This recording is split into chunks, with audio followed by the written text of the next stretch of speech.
로마서는 역시 주제라고 할까요? 총 제목을 한마디로 요약한다면 1장 1절에 나오는 하나님의 복음이라는 말이 됩니다. 로마서의 총 제목이 뭐냐? 하나님의 복음이다. 이 가운데서 이 복음이라는 말이 아직도 생소하게 들리는 분들이 계실 거예요. 한문을 써두었으면 복된 소식이다, 기쁜 소식이다 이렇게 해석을 하면 간단합니다만은 왜 자꾸 교회에서는 복음 할까? 여기에 대해서 여러분들이 의문을 갖고 시작하면 안 됩니다. 하나님이 우리를 위해서 주신 메시지는 전부 복음인데 특별히 우리를 구원하시기 위하여 보내신 예수 그리스도는 기쁜 소식 중의 소식입니다. 산모가 밤중에 진통을 하면서 난산을 하는 통에 죽어갈 때에 의사가 이제 옵니다 하는 말은 기쁜 소식 중에 기쁜 소식이 되는 것처럼 죄와 죽음의 노예가 되어서 죽어가는 우리를 구원하기 위하여 예수 그리스도를 하나님이 보내주셨다. 그래서 예수님이 오셨다 하는 이 말은 기쁜 소식 중의 소식이라. 그래서 일컬어 복음이다. 이렇게 말합니다. 그런데 우리는 예수 그리스도의 복음이라는 말에는 매우 익숙해 있습니다만 하나님의 복음이라 하면 좀 낯설게 들리는 경우가 있습니다. 그런데 오신 분이 예수님이요, 십자가에 죽으신 분이 예수님이요, 우리를 위해 오늘도 하나님 우편에서 대제사장의 역할을 하고 계시는 분이 예수님이니까 예수 그리스도의 복음이라고 하는 것이 우리에게는 참 간단합니다. 그러나 하나님의 복음이라는 말은 한 차원이 더 높아요. 왜 그런가 하면 예수님을 보내실 계획을 누가 세웠느냐? 우리를 구원하실 계획을 하나님께서 이 세상 만들시기 전부터 세웠다면 그 복음은 하나님의 영원한 계획에서부터 나온 것이기 때문에 따지고 보면 결국 하나님의 복음이라 그 말입니다. 그래서 바울은 여기에 하나님의 복음이다 하는 말을 사용했습니다. 로마서에서 제일 많이 나오는 단어가 있는데 그 말이 뭐냐 하면 하나님이라는 말이에요. 어느 정도 나오느냐 하면 153번이 나옵니다. 그러면 이거는 헬라어 원문을 따져서 하는 이야기인데 153번이 나오면 어느 정도 나오는 말이냐? 로마서가 16장까지 있지 않습니까? 그러면 그 16장에 동원된 모든 용어에 하나님의 말이 어느 정도 나오느냐 하면 46단어마다 한 번씩 하나님 하고 나온단 말입니다. 이것은 성경 66권 로마서 빼고 다른 성경 어디에서도 예를 찾아볼 수 없는 정도의 빈도입니다. 그만큼 하나님이 많이 나와요. 로마서 무엇입니까? 복음을 가장 풍부하게 가장 체계적으로 가르치고 있다는 로마서에 하나님이라는 이름이 그렇게 많이 자주 반복되는 이유는 우리를 구원하실 복음을 주실 계획은 하나님의 가슴에서부터 나왔다는 것을 우리에게 가르쳐 주는 것입니다. 그래서 결국은 복음을 이해하면 이해할수록 우리의 마음은 하나님을 향하게 됩니다. 우리의 눈은 하나님을 향하여 열리게 됩니다. 우리의 입술은 하나님을 향해서 찬양을 드리게 됩니다. 바울도 예수 그리스도의 이 놀라운 축복의 복음을 다루면서 결국은 누구에게로 향했느냐? 하나님을 향했어요. 그래서 로마서 11장 33절 보면 깊도다 정말 심오하도다. 하나님의 지혜와 지식의 부요함이요 그의 판단은 측량치 못할 것이며 그의 길은 찾지 못할 것이로다. 하나님의 그 마음을 아무리 헤아려도 끝이 없다 그 말입니다. 왜 나 같은 거 구원해 주셨는지, 왜 나 같은 것을 하나님 나라로 불러들이려고 죄 사해 주셨는지, 왜 나 같은 죄인을 위하여 자기 아들 예수 그리스도를 십자가에 죽게 하셨는지 아무리 그 복음을 연구하고 깊이 깨달아도 끝이 없다 그 말이에요. 그래서 하나님의 지혜와 지식에 부요함이요 하고 경배했어요. 그리고 로마서 마지막을 끝마무리하는 16장 27절에 가서도 지혜로우신 하나님께 예수 그리스도로 말미암아 영광이 세세 무궁토록 있을지어다 하고는 아멘 하고는 하나님께 영광을 돌렸어요. 그만큼 복음은 하나님의 가슴에서 나온 것입니다. 이래서 하나님의 복음이라고 그래요.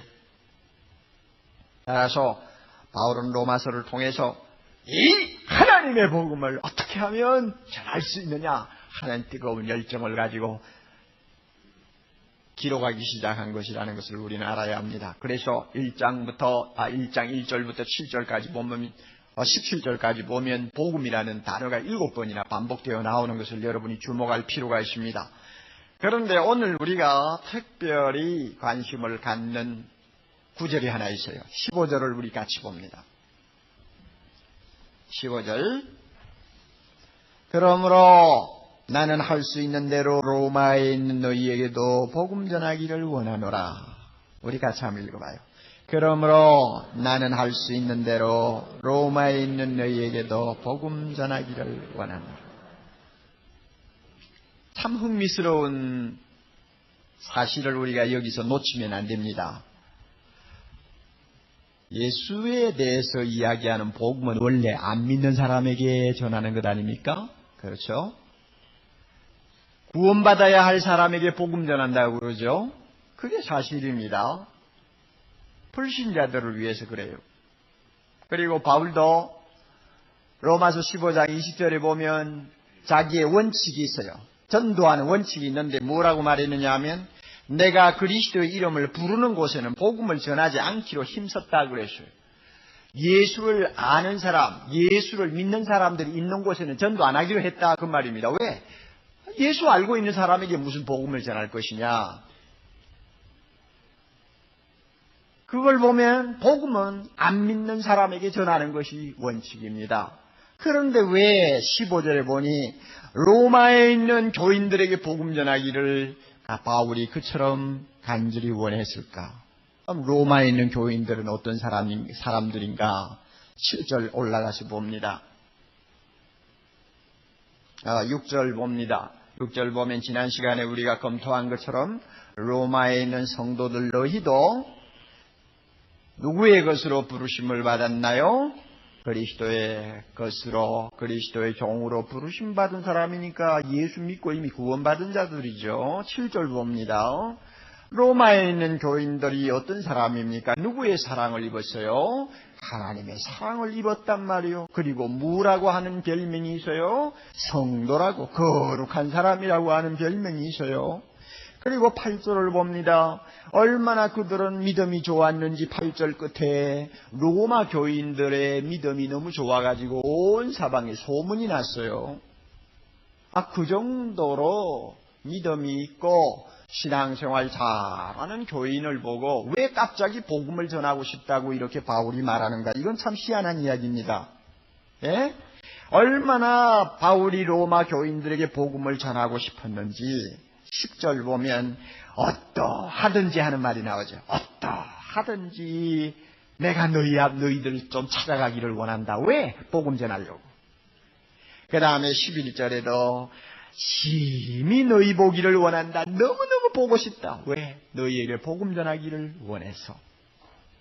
그리고 13절에도 내가 여러 번 너희에게 가고자 했다. 한 번 가려고 노력한 것이 아니라 그래 기회만 있으면 로마 교회에 가서 복음 전하려고 애를 썼지만 길이 막혔다 그 말이요. 그리고 15절에 가서도 할 수 있는 대로 조금이라도 틈이 있다면, 조금이라도 기회가 있다면, 조금이라도 방법이 있다면 나는 로마에 있는 너희 성도들에게 복음 전하기를 원한다 그랬습니다. 참 이상한 이야기입니다. 그래서 이 로마서를 연구하는 학자들이 바울이 왜 그렇게 로마에 있는 교인들한테 복음 전하려고 애를 썼을까 하는 난제를 놓고 연구를 하면서 각자 자기들의 의견을 개진하고 있는데, 제가 해보니까 한 12가지 이견이 있어요. 12가지 학설이 있는데, 예를 들면 그 가운데 이런 학설도 있습니다. 왜 로마 교회에 복음 전하기를 원했는가? 예방적인 의도에서 그랬다. 예방적인 의도. 무슨 뜻인가 하면 로마 교인들이 지금은 복음을 받아서 참 은혜 안에 바로 살아가고 있지만 언젠가 모르게 초대교회 모든 교회가 순환을 당한 것처럼 이단이 들어와가지고 잘못된 복음을 전하고 다른 복음을 전해가지고 로마에 있는 성도들이 병들어버릴 위험이 있다. 그러므로 다시 한번 복음을 전해서 그들로 하여금 병들지 않게 하고 복음에서 떠나지 않도록 하기 위해서다. 예방하기 위해서다. 이래서 복음 전하려고 했다 하는 견해가 있어요. 참 좋은 견해입니다. 또 하나 좋은 견해가 있습니다. 유언적인 의도에서 복음 전하려고 했다 하는 말을 합니다. 유언이라는 것은 죽는 사람이 마지막으로 하는 말 아닙니까? 바울은 이 로마서를 기록한 다음에 예루살렘을 가기로 작정하고 있습니다. 그런데 우리가 사도행전을 통해서 아는 바와 같이 그때 바울은 예루살렘을 간다는 것은 사지로 끌려가는 것이나 마찬가지입니다. 죽으러 가는 거예요. 많은 사람이 가지 못하게 막았어요. 성령이 거기에 가면 결박당하고 죽음을 당할지 모른다고 가르쳐 주었어요. 죽음의 길이에요.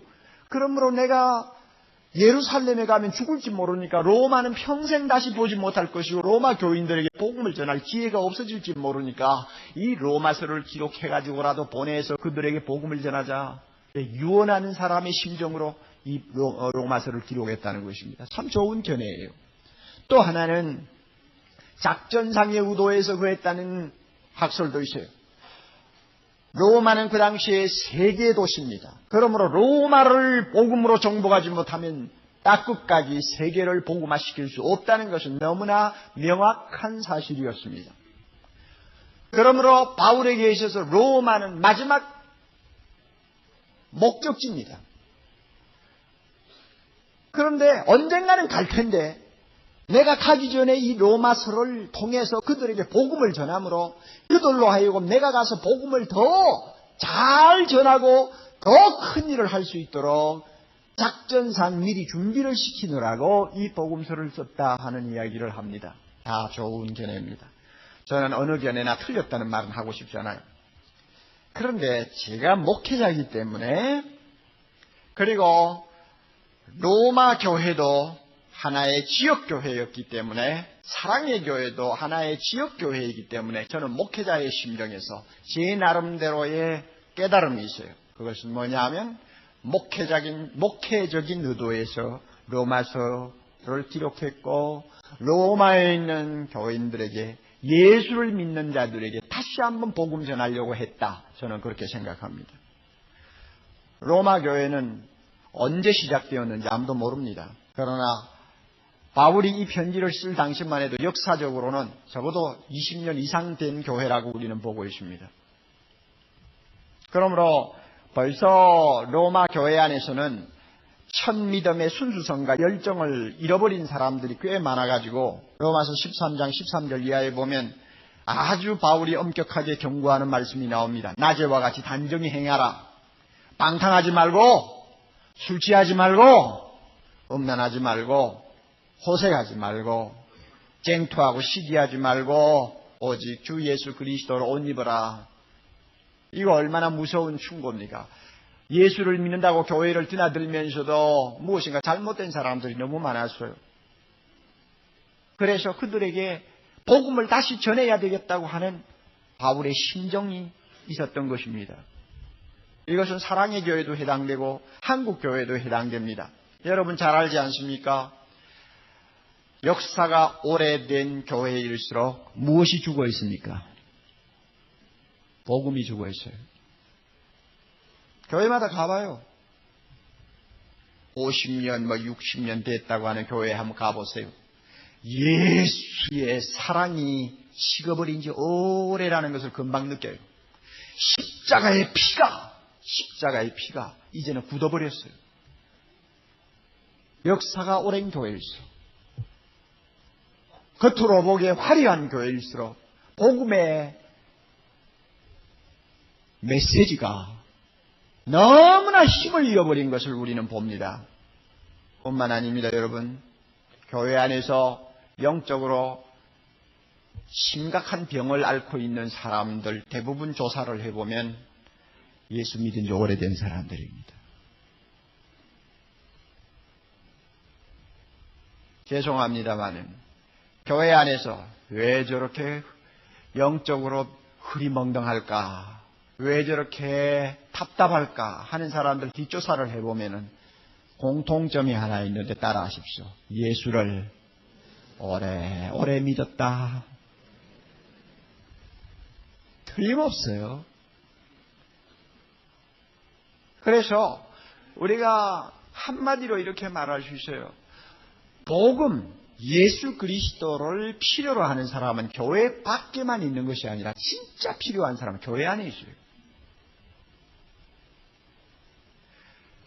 십자가 앞에서 다시 한번 깨어져야 될 사람이 교회 안에 있고, 하나님의 사랑 앞에 그 굳고 교만한 마음이 녹아져야 할 사람이 바로 교회 안에 있고, 예수의 이름 앞에 자기 자신이 완전히 산산조각이 나는 은혜를 받아야 할 사람이 교회 안에 있고, 예수의 복음이 전파될 때 성령의 역사를 한번 입고 그 안에서 다시 태어나야 될 사람이 교회 안에 있고, 교회 안에 있어요. 로마 교회 안에 있어요. 사랑의 교회 안에 있어요. 교회를 다녀도요, 복음에 무식한 사람들이 있습니다. 여기에 처음 예수 믿으신 분들은 용서하세요. 여러분이 처음 믿으셨기 때문에 어쩔 수가 없습니다. 그런데 제가 말씀드리는 것은 오래 예수를 믿는 사람 중에서도 십자가에 대해서도 무식하고, 예수 그리스도의 그 공로에 대해서도 무식하고, 영생을 얻는 문제에 대해서도 무식하고, 뭔가 무식한 사람이 많아요. 이 사람 복음을 들어야 될 사람들입니다. 여러분, 교회 안에 오래 다니는 분들 중에서 중생받지 못한 사람이 얼마나 많은지 압니까? 다시 말하면 하나님의 자녀로 완전히 새 사람 되지 못한 사람이 너무 많아요. 빌리그레암 목사님의 말을 꼭 굳이 빌릴 필요가 없겠지만은, 그분은 지금 교회 다니는 사람들 중에 95% 이상이 중생받지 못한 엉터리 신자라고 그랬어요. 만약 그 말을 우리가 참말로 받아들인다면 이거 심각한 문제 아니에요. 그 사람에게 필요한 건 뭐냐? 예수 그리스도의 복음이에요. 하나님이 주시는 복음 듣고 변화되고 태어나야 돼요. 교회 안에 보세요. 복음에 대해서 이상하게 거부 반응을 일으키는 사람들이 많아요. 예수님이 처녀의 몸에서 태어났다 이러면 금방 좋던 얼굴이 막 굳어져 버려요. 죽은 지 3일 만에 살아나셨다 하면은 금방 눈을 뜨고 설교자를 자세히 보던 사람이 눈 딱 감아버린다. 이 거부 반응이 있어요.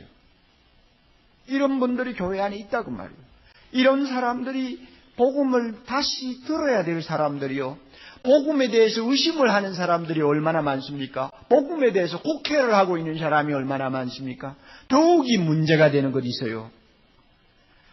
복음 이야기만 하면 이상한 교만기가 있는 사람이 있어요. 교만기가 있는 사람.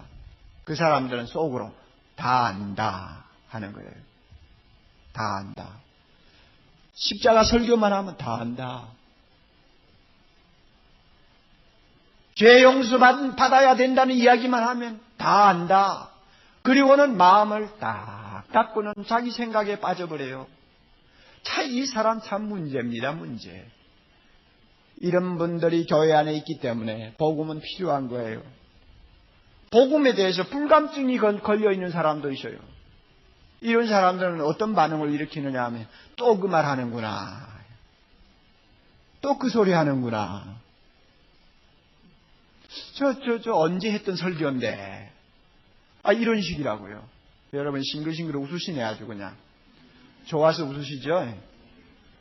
참 그 좋은 웃음입니다. 왜냐하면 내가 그 사람입니다 하는 것을 표하는 것이니까 참 솔직하고 은혜 받은 웃음이에요. 안 웃는 분들, 심각하신 분들, 자, 이렇게 교회 안에 복음을 들어서 그 고질적인 병을 고쳐야 될 사람들이 너무 많아. 그러므로 목회적인 차원에서 볼 때 왜 예수 믿는 사람에게 복음을 전하려고 바울이 애를 썼느냐? 로마 교회가 무슨 복음이 필요하냐? 필요했다, 그것입니다. 오늘 우리에게도 필요합니다. 나 자신에게도 필요합니다. 그러므로 우리가 복음을 다시 들어야 되겠는데, 복음을 들으면 어떤 일이 일어나는지 압니까? 로마서 1장에서 우리가 검토할 수 있는 그 특효가 있는데, 그것은 세 가지인데 오늘 한 가지만 말씀드리겠어요. 복음을 다시 들을 때에 어떤 일이 일어나는가? 구원의 감격을 회복하고 지속할 수 있게 됩니다. 중요한 말입니다. 구원의 감격을 회복하고 지속할 수 있다. 구원의 감격을 회복하고 지속하게 되면 지금까지 제가 예를 들었던 모든 영적인 질병들이 다 고침을 받습니다. 그러면 구원의 감격이란 무엇인가? 구원을 주신 하나님께 대한 감사요, 구원받은 자로서의 기쁨입니다. 그래서 하나님께 감사, 구원받은 자로서의 기쁨, 이 감사와 기쁨을 플러스 해가지고 우리는 감격이라는 단어를 씁니다.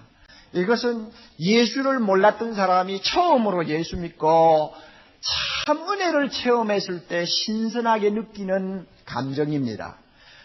중생받지 못하고 교회 생활하다가 하나님의 은혜를 받고 새 사람으로 태어났을 때에 갑자기 가슴속에 밀물처럼 밀려오면서 느껴지는 희한한 체험입니다. 이게 감격이라는 거예요. 휘트필드가 20대 초반에 그가 새로 거듭나면서 느낀 구원의 감격에 대해서 그는 이렇게 시적으로 표현을 하고 있습니다. 오, 죄의 무게가 사라지고 수심에 잠긴 내 영혼에 하나님의 사랑에 대한 의식이 늘 자리 잡게 되었을 때 내 영혼은 얼마나 큰 기쁨으로 가득 찼던가. 그것은 말로 설명할 수 없는 기쁨이었고 영광으로 가득 찬 기쁨이었다. 그날은 영원히 기억에 남을 날이었음이 분명하다. 내 기쁨은 마치 홍수처럼 강둑을 넘어 범람했다. 내 기쁨은 마치 홍수처럼 강둑을 넘어 범람했다. 이것이 소위 말하는 구원의 감격이에요. 여러분 경험하신 분들이 이 가운데 꽤 계실 거예요. 저도 과거에 체험했던 감격이고 여러분들도 체험했던 감격이고, 그러나 꼭 이와 같이 극적으로 또 말로 형용할 수 없을 정도로 체험을 하지 못했다 할지라도 괜찮아요. 그 정도는 사람 따라 다 차이가 있기 때문에 어떤 사람은 강하게, 어떤 사람은 약하게, 어떤 사람은 크게, 어떤 사람은 작게 이렇게 체험이 됩니다. 그러나 구원받았다는 그 감격, 하나님께 대한 감사요, 기쁨이 가슴속에 넘쳤던 일은 예수를 정말로 바로 믿고 중생받은 사람이면 누구나 크고 작든 간에 체험했던 신선한 과거의 우리의 기억입니다. 그런데 어떤 사람은 한번 예수 믿으면서 이렇게 감격을 맛보고 나서부터는 죽을 때까지 이 감격을 잃어버리지 않고 항상 유지하는 사람이 있어요. 그 비결이 어디 있는지는 우리가 다시 한번 검토를 해야 되겠지만은 참 기가 막히게 복이 많은 사람입니다. 그런데 10의 9은, 10 중에 9은 오래 지속하지 못합니다. 한 2, 3년 기뻐하고 좋아하다가 2, 3년도 꽤 길지. 어떤 사람은 한두 달 그렇게 감격해서 좋아하다가 그 다음에는 식어버려요. 지속이 안 돼요. 그러니까 우리가 육신을 다 입고 있기 때문에 경험적으로 잘 알지요. 이 구원의 감격에 대해서는 제가 세 가지로 경험상 말할 수 있는데, 복음을 깨닫지 못하면 모르는 것이고, 깨닫지 못하면 모르는 것이요. 몰라요. 옆에 사람이 아무리 춤을 춰도 몰라요. 그게 뭔지 몰라요. 그 다음에 오래 가면 식어버리고요. 시간이 오래 지나면 식고요. 그 다음에 죄를 범하든지 영적으로 병들면 쌍그리 잃어버려요. 제가 세 가지 이야기합니다. 여러분에게 어느 것이 해당되는지 보세요. 못 깨달으면 뭐예요? 몰라요. 오래 가면 어떻게 돼요? 식어요. 범죄하고 병들면 어떻게 돼요? 깡그리 잃어버려요. 이게 구원의 감격이라는 거예요. 그런데 복음을 진지하게 반복해서 들으면 이와 같은 병폐를 우리가 예방할 수가 있습니다. 복음을 여러분이 듣는다고 자꾸 제가 말을 하니까 무엇을 의미하는가 자꾸 생각을 할지 모릅니다. 복음을 듣는다는 말은 이 예수 그리스도에 대한 메시지를 계속 듣는다는 말도 되지만 배운다는 말도 되고 깨닫는다는 말도 되고 묵상한다는 말도 되고 또 그 메시지가 주는 은혜 안에 거한다는 말도 됩니다. 다양한 방법을 통해서 예수 그리스도를 항상 가까이 모시고 그분이 나를 위해서 무엇을 해주셨는가를 잊어버리지 아니하고 마음속에 깊이 담고 묵상하는 삶, 그리고 언제든지 예수 이름, 십자가, 구원, 죄사함, 영생, 하나님 나라, 이와 같은 기본적인 메시지를 들을 때마다 내 귀가 번쩍번쩍 열리는 사람이에요. 이런 사람을 일컬어서 복음을 다시 듣는다고 말합니다. 여러분은 어떤 처지에 있는지 다시 한번 잘 기억하십시오. 예수를 믿는 사람에게 복음이 얼마나 필요한가? 믿음이 좋다고 소문난 로마 교회에 믿음이 좋다고 소문난 사랑의 교회에 복음이 얼마나 필요한가? 이것을 바울은 다시 단적으로 또 한 번 설명합니다. 세 교회를 예를 들어서 설명하고 있어요. 우선 우리는 로마서를 폈으니까 로마 교회를 예를 들고 설명합니다. 11절 12절을 보세요. 11절 내가 로마에 있는 너희 보기를 심히 원하는 것은, 그 다음에 중요한 말이죠. 무슨 신령한 은사를 너희에게 나눠주기를 원해서 그렇다고 했습니다. 무슨 신령한 은사를 너희에게 나누어 주었다. 주기를 바란다. 금방 읽으면 무슨 뜻인지 빨리 들어오지를 않아요. 무슨 은사 집회하려고 하는 것인가 하는 착각도 하게 됩니다. 그게 아니고 15절하고 비교해보면 바울이 가서 로마 교인들에게 특별히 은혜를 끼치기를 원했는데 그 은혜를 끼치려고 하는 내용이 뭐냐? 이 신령한 은사가 뭐냐? 15절 비교하면 무엇입니까? 한마디로 복음이라고 말이요. 복음. 내가 너희들에게 가서 하나님의 이 기가 막히고 신령한 은혜인 복음, 신령한 은혜인 복음을 너희에게 전하기를 원한다. 그래서 어떻게 하자는 것입니까? 너희를 경고케 하려 함이니, 이 말은 로마에 있는 성도들의 믿음을 다시 한번 든든하게 세워주기를 원한다는 뜻입니다. 믿음이 든든해지면 그 다음에 구원의 감격이 옵니다. 그렇죠? 의심하던 사람이 믿음이 확고히 서면 구원받은 기쁨이 찾아옵니다. 진리를 깨닫지 못하던 자들이 진리를 깨닫고 그 믿음이 강해지면 기쁨이 찾아옵니다. 구원받은 감격이 마음속에서 솟아오릅니다. 12절 봅니다. 이는 곧 내가 너희 가운데서 너희와 나의 믿음을 인하여 피차 아니함을 얻으려 함이라. 자, 보세요.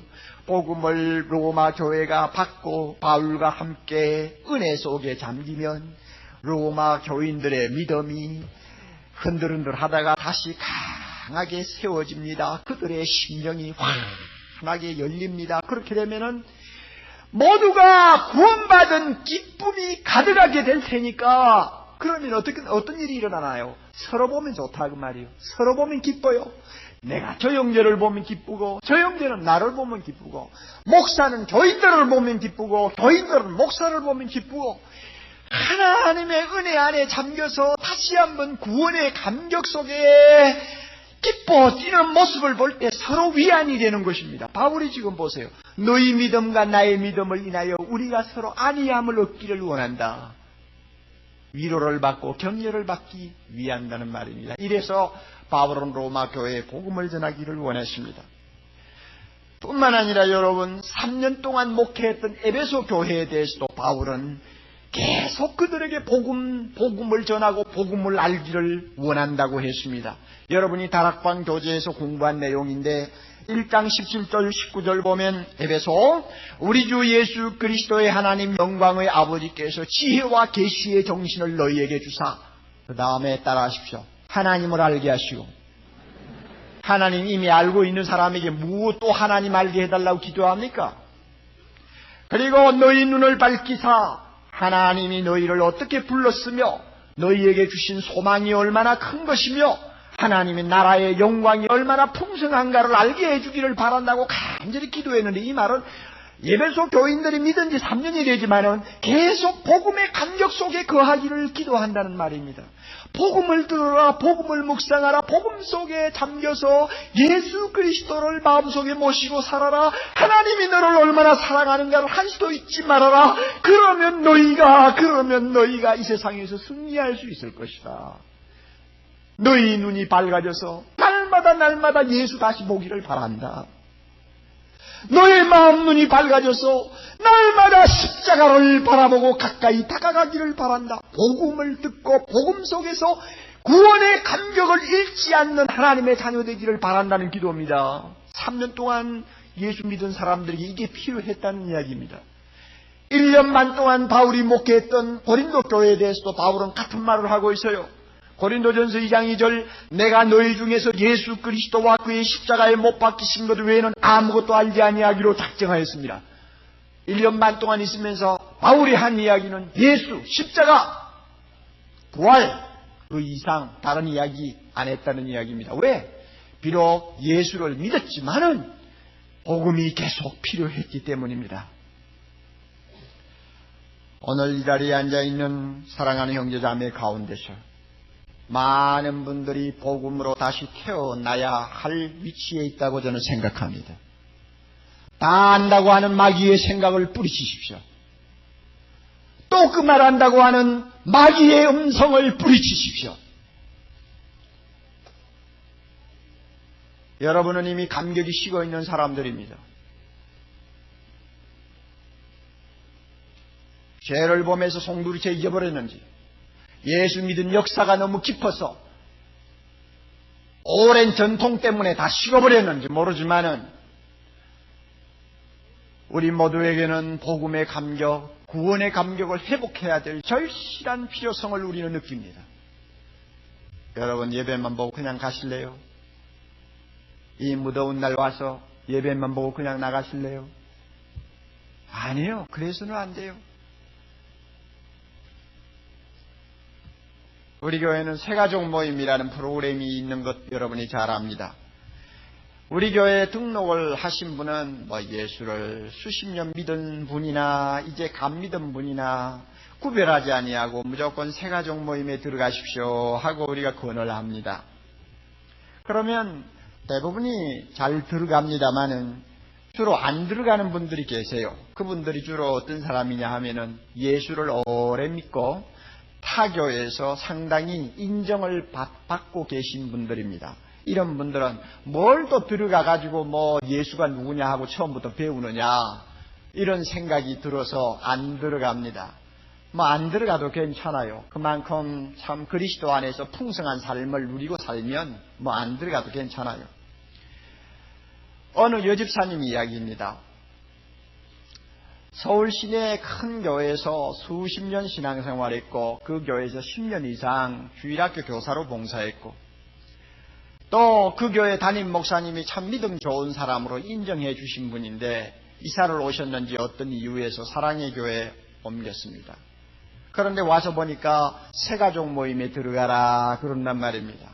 안 들어가려고 하니 좀 미안하고 들어가자니 마음이 찝찝합니다. 그런데 들어갔대요. 들어가서 앉았는데 첫 시간에 메시지의 제목이 뭐냐 하면 무엇입니까? 유일한 구원자 예수 그리스도. 예수가 누구냐 하는 이야기죠. 뭐 얼마나 많이 듣고 얼마나 많이 귀가 아프도록 반복해서 들었겠어요.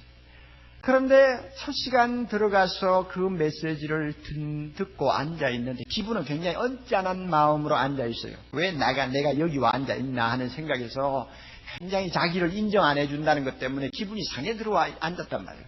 그래서 앉아있는데 그 예수 그리스도가 누구시냐에 대해서 차근차근히 다시 아는 이야기입니다마는 반복적으로 듣는데 자기도 모르게 눈에서 눈물이 흘러내리고, 그래서 그것이 그 시간으로 끝날 줄 알았는데 두 번째 시간에도 눈물이 흐르고 셋째 시간에도 눈물이 흐르고 5주 연속하면서 계속 시간마다 감격하고 흐느꼈다 그 말입니다. 그런데 새가족 모임 끝낼 때쯤 되면은 간증을 시킵니다. 그래서 이 집사님이 나가 간증을 했는데 그가 처음에 그 자리에 들어올 때 마음이 좋지 않았다는 것을 누가 알았나요? 그 시간에 말을 하니까 알았지. 사실 나같이 오래 예수 믿고 교회에서 인정받았던 사람을 새가족 모임에 들어가라고 할 때는 굉장히 자존심이 상했습니다 하고 자기가 고백했어요. 상할 수 있죠. 그래서 좀 거만스러운 마음을 가지고 앉아있는데 예수 그리스도에 대해서, 십자가에 대해서, 부활에 대해서 다시 조용히 듣고 앉아있는 사이에 나도 모르게 내가 크게 잘못 생각했구나 하는 것을 느끼게 되었습니다. 나는 예수에 대해서 다 아는 것 같았는데 듣고 보니 너무 모르고 있었고, 나는 십자가의 진리를 이미 터득한 줄 알았는데 듣고 보니 나는 그 은혜에서 멀리 떨어져 있었던 것을 알게 되고, 나는 이미 은혜에 충만한 사람인 줄 알았더니 나도 모르게 구원의 감격이 식어버린 사람인 것을 알았습니다. 그래서 회개하는 눈물, 감격하는 눈물 흘렸습니다. 나는 이 새가족 모임을 통해서 예수님 다시 만났음을 감사합니다. 내가 다시 중생받았음을 감사합니다. 왜 사랑의 교회에서 등록하는 분들에게 이 새가족 모임에 들어가라고 권유하는지 이제 내가 알았습니다. 마지막 간증할 때 그렇게 이야기했단 말이에요.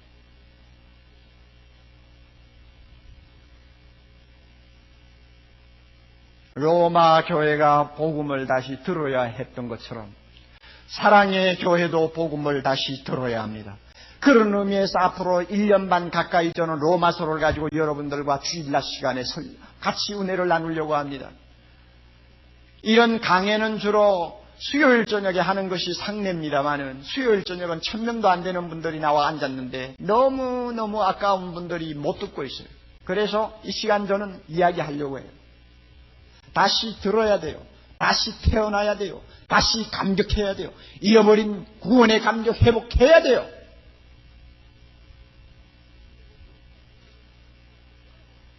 그래서 15절 다시 보십시오. 주님이 오늘 이 자리에 계신 여러분들에게, 우리 모두에게 말씀합니다.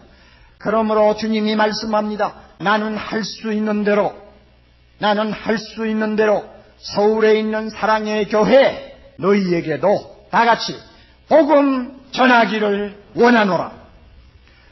다시 한번 여러분들이 이 본문을 놓고 너희에게도 옆에다 내 이름을 쓰셔도 좋습니다. 주님이 말씀합니다. 나는 할 수 있는 대로 서울의 사랑의 교회에 있는 옥한음에게 복음 전하기를 원하노라. 너는 예수 믿는다는 이름은 가지고 있지만 구원의 기쁨이 없지 않니?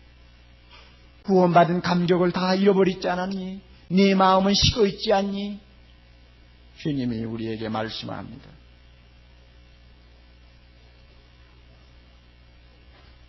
사랑하는 형제자매 여러분, 예수님을 항상 생각하십시오.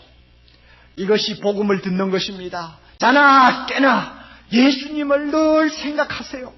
그러면 신비스러운 기쁨이 가슴속에 치밀어 오르는 것을 느낄 것입니다.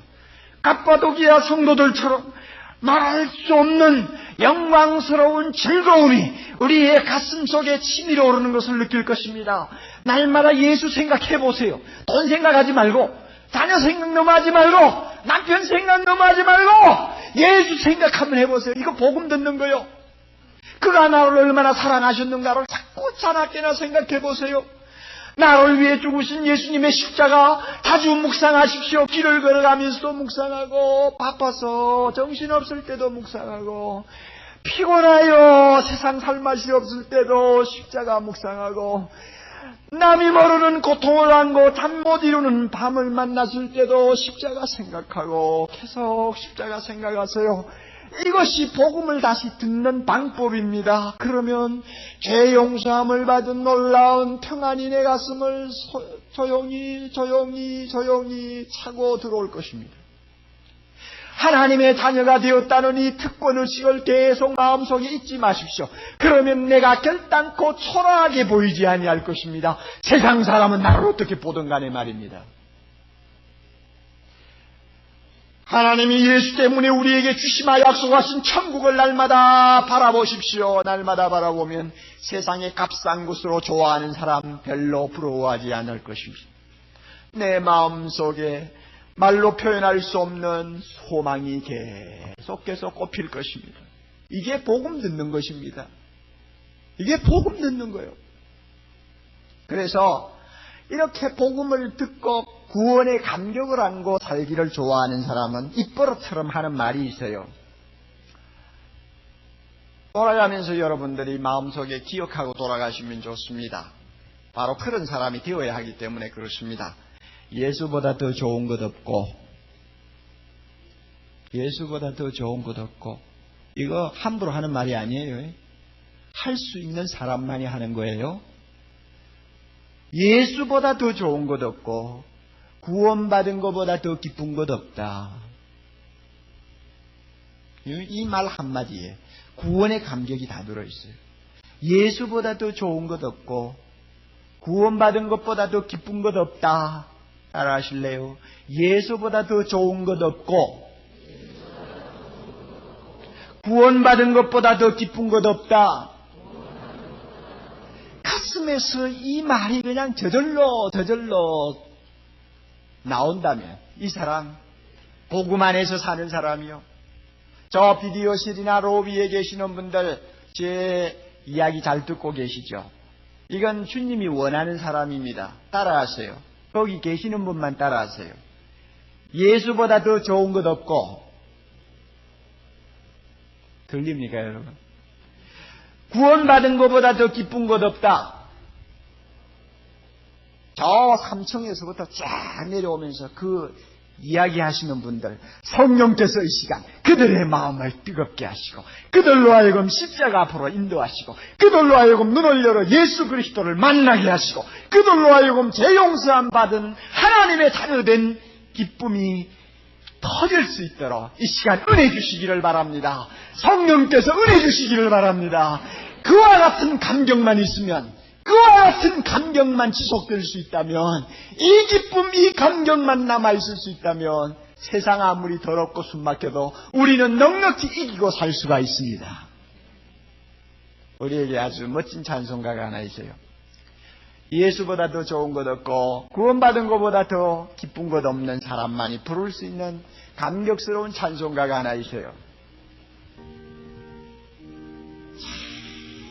성령께서 이 찬송을 통해서 우리의 가슴 속에 놀라운 구원의 감격을 다시 회복시켜 주시기를 바랍니다. 200장이에요.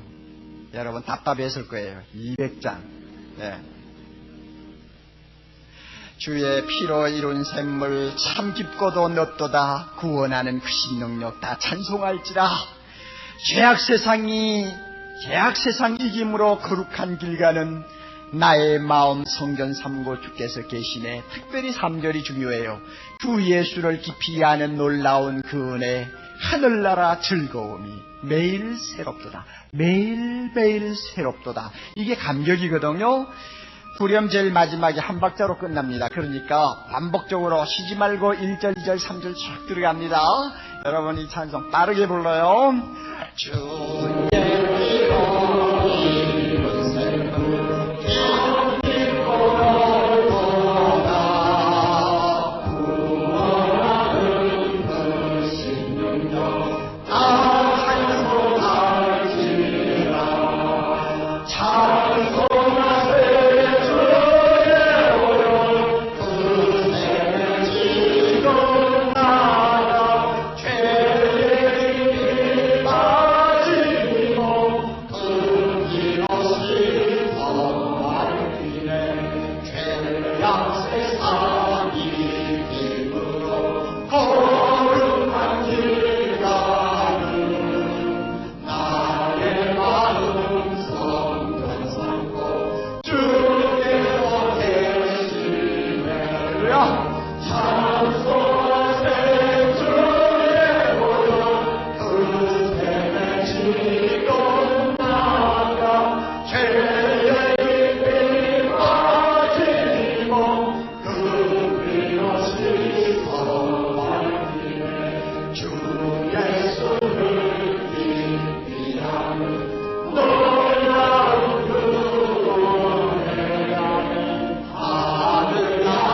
여러분 찬송 불러보면 내 자신의 마음의 감격의 수위를 측정할 수 있어요.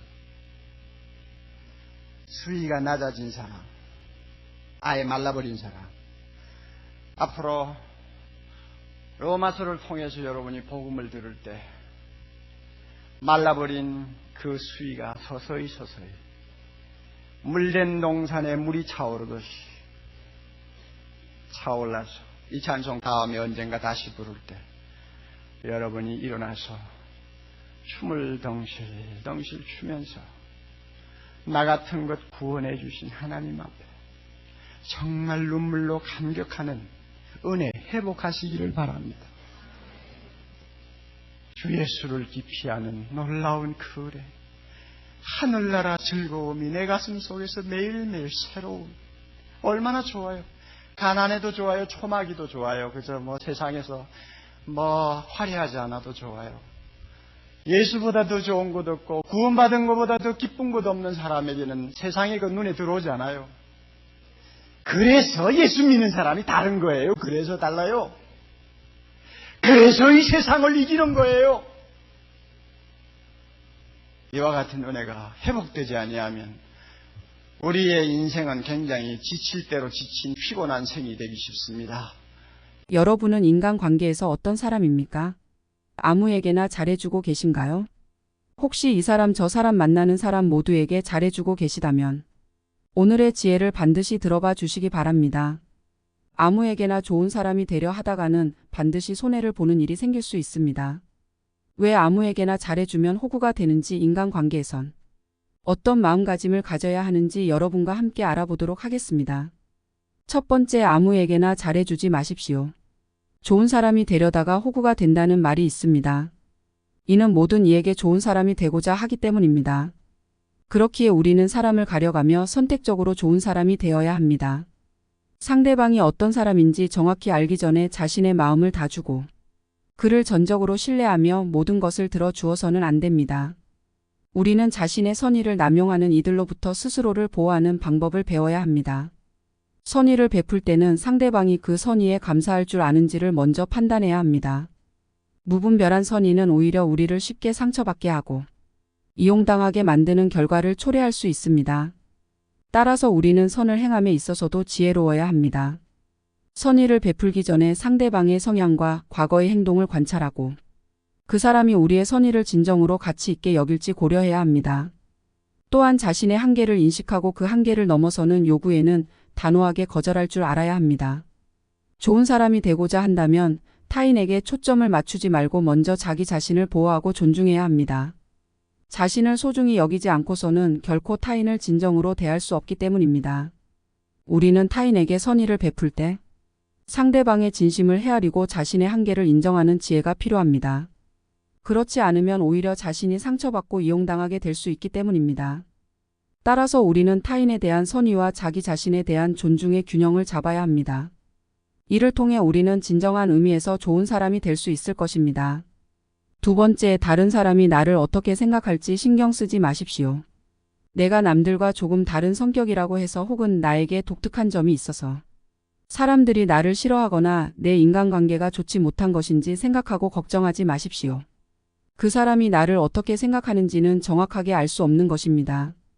내가 남을 좋아하고 싫어하는 것은 내가 알 수 있는 문제이지만 다른 사람이 나를 어떻게 생각하는지는 내가 어떻게 해도 알 수 없는 부분입니다. 안다는 것도 그저 내 오만한 생각일 뿐 다른 사람이 나를 어떻게 생각하는지는 결코 알 수 없기 때문에 신경 쓰지 마십시오. 모르는 일을 가지고 자꾸 생각해봐야 아무 소용도 없을 뿐더러 나에게 악영향만 미치는 행동입니다. 만일 상대방이 어떠한 이유로 나를 싫어한다고 해도 내가 어떻게 할 방법은 없습니다. 그 사람이 나를 좋아하고 싫어하는 것은 그 사람 마음속의 문제고 자유이며 내가 누릴 수 있는 권리가 아닙니다. 남의 권리에 내가 자꾸 관여할 필요가 없습니다. 그런데 우리는 누가 나를 비난하면 내가 못나서 그런 줄 알고 우울해집니다. 이는 타인의 영향을 받고 사는 것입니다. 내 인생의 주인이 내가 아닌 남이 되는 것입니다. 사람들이 나를 비난하더라도 우울하게 생각하지 마십시오. 그저 한번 내가 뭘 잘못했는지 돌아보십시오. 내가 생각하기에 큰 문제가 없으면 그 사람은 그렇게 느낄 수도 있으니 나와는 아무 상관없다고 생각하면 됩니다. 그 사람이 나를 좋아하든 싫어하든 내 인생에는 아무 영향이 없습니다. 세 번째, 남이 하는 조언을 다 듣지 마십시오.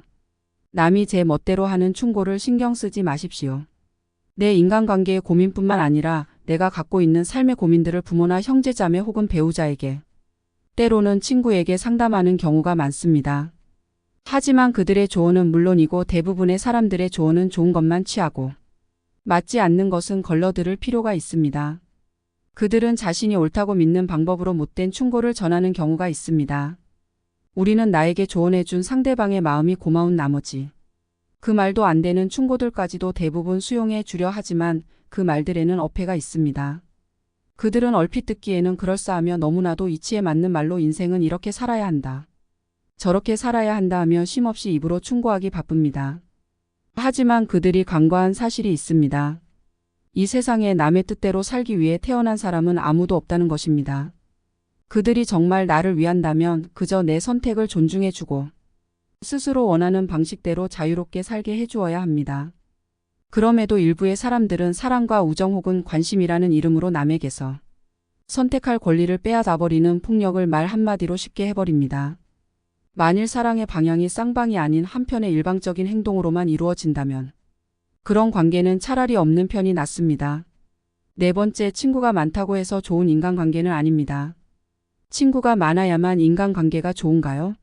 시간이 지나면 내 주변에 있는 사람들은 어느 정도 정형화되고 만나는 사람만 만나게 마련입니다. 전화번호부에 저장된 90% 이상의 사람들은 안부 문자 정도만 주고받거나 아예 연락도 안 주고받는 그런 인간관계에 불과합니다. 더 이상 아는 사람이 많은 사람들을 보고 부러워하거나 할 필요가 없습니다.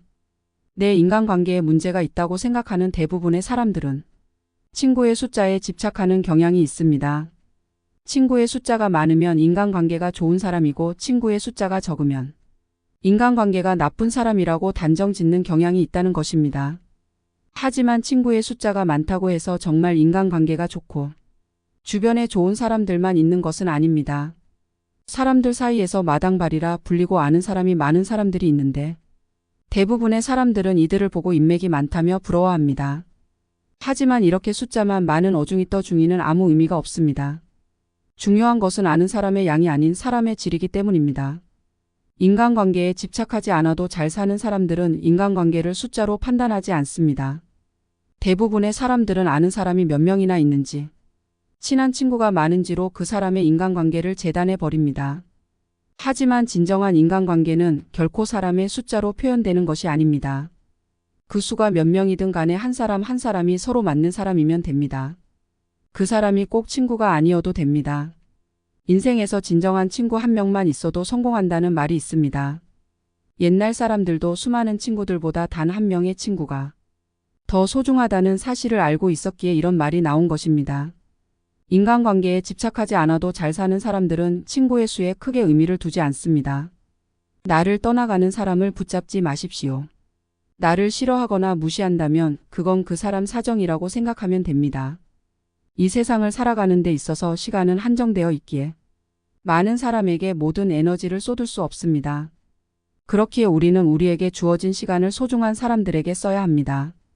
그런데 우리는 항상 우리에게 중요한 사람보다도 중요하지 않은 사람의 관심을 사기 위해 행동하고 있습니다. 지금이라도 늦지 않았으니 쓸데없이 연락만 주고받는 인간관계의 사람들보다 진짜 내 사람에게 시간을 더욱 투자하고 그들을 챙기는데 집중하십시오. 정말 소중한 친구를 얻기 위해서는 내 모든 운과 노력을 쏟아야 합니다. 대부분의 사람들은 진정한 친구를 사귀어 놓고도 다른 인맥을 더 늘리기 위해 노력하고 있습니다. 이러한 사실을 명심하시기 바랍니다. 현재 소중한 가족들과 친구를 챙기는 것이 인맥이 100명인 상황보다 당신의 인생을 더욱 풍요롭게 만들 수 있습니다. 또한 외로움을 느끼더라도 아무나 만나 친구하지 말아야 합니다. 주변에 좋은 사람이 없다면 혼자 있는 것이 더 나을 수 있습니다. 혹은 아는 사람이 아무도 없는 것이 사회에서 이상한 사람들만 아는 것보다 훨씬 좋은 일일 수 있습니다. 내 인간관계가 외롭다고 혹은 친구들을 많이 사귀고 싶다 해서 아무나 만나지 말아야 합니다.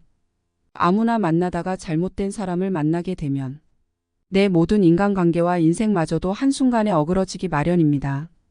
정말 좋은 사람들과 인간관계를 맺고 싶다면 그 사람의 주변 사람을 보세요. 누군가를 만나면 그 사람을 알 수 있는 가장 쉬운 방법 중 하나는 주변에 어떤 사람이 있는지를 보는 것입니다. 옛말에 따르면 그 임금을 알고자 하면 먼저 그 신하를 보고, 그 사람을 알고자 하면 그 벗을 보고, 그 아버지를 알고자 하면 먼저 그 자식을 본다고 합니다. 사람은 끼리끼리다는 말이 있습니다. 그 사람의 주변에 모인 사람들이 그 친구를 나타내는 법입니다. 누군가를 보았을 때 그 사람의 장점이 보이면 그 장점이 나에게도 있는지 살펴보세요. 만일 다른 사람의 나쁜 점을 보면 내게도 그런 나쁜 점이 있는지를 살펴보세요. 이렇게 해야 내 자신에게 보탬이 되고 주변에 좋은 사람이 모이는 법입니다.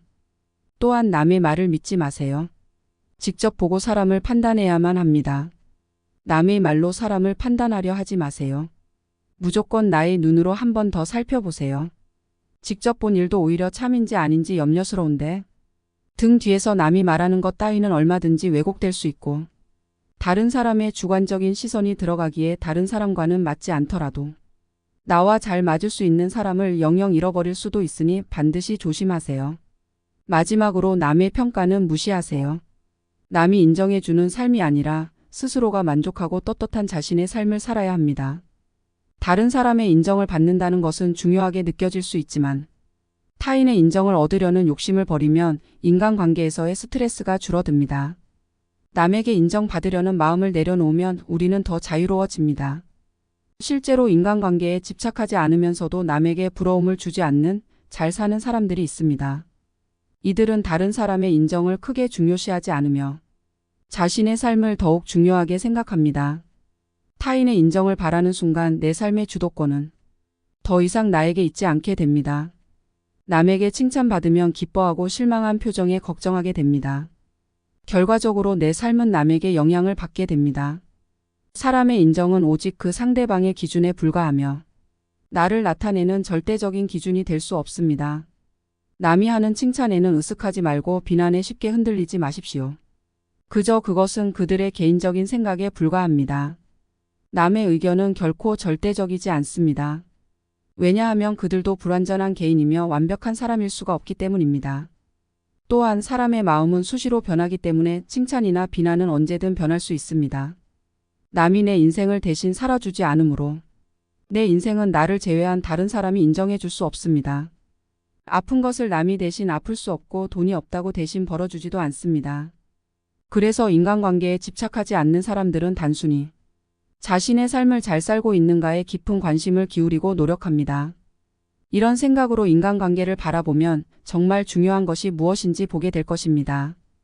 타인에게 나를 인정받으려는 노력이나 남을 위해 자신을 희생하는 것은 아무런 의미가 없습니다. 남의 도움을 받지 않고 독립적으로 성장하고 비로소 자립심을 갖게 됩니다. 인간관계에 집착하지 않는 사람들이 협조적인 자세를 보이고 다른 사람을 존중하며 적절한 거리를 유지하는 이유는 자립심이 있기 때문입니다. 마지막으로 다른 사람의 평가에 신경 쓰지 말아야 합니다. 세상을 살아가는 데 있어서 반드시 알아야 하는 것 중에 하나는 남의 이해를 받기 위해 신념을 굽히거나 눈치를 보지 않아도 된다는 사실입니다. 이 세상을 살아가면서 내 신념을 굽혀가면서까지 얻어야 할 인간관계는 존재하지 않습니다. 왜냐하면 인간관계에서 그들의 인정 따위는 쓸데가 없고 도움이 되지 않기 때문입니다. 타인이 나를 이해하지 못하고 자신의 생각이 확고한 나머지 아무 가치가 없는 얘기로 나를 가르치더라도 반박하거나 분노하지 말고 그저 무시하세요. 왜냐하면 애써 반박한다 해도 서로의 기분만 상할 뿐 그 사람이 변할 가능성은 거의 없기 때문입니다. 사람의 성격은 어지간하면 변하지 않으며 사람이라면 누구든지 자신의 고유한 성격을 쉽게 벗어나지 못합니다. 외부 상황이 변하면서 가끔 다르게 행동하는 것 같아도 그것은 대부분 성격이 달라 보일 뿐이며 실제로는 거의 변하지 않습니다. 또한 타인의 견해는 우리의 삶에서 큰 의미를 가지지 않습니다. 대부분의 경우 사람들의 생각은 협소하고 신조가 박하며 견해가 왜곡되거나 잘못되어 있습니다. 따라서 타인의 견해를 중요시할 필요는 없습니다. 또한 우리가 흔히 듣는 말들이 얼마나 하찮게 들릴 수 있는지를 경험을 통해 알게 되면 타인의 견해를 크게 신경 쓸 필요가 없어집니다. 또한 자존심을 굽히며 이해를 구걸할 필요는 없습니다. 쓸데없이 타인의 의견을 바꾸려고 애쓰지 말고 그저 듣고 넘기는 것이 현명합니다.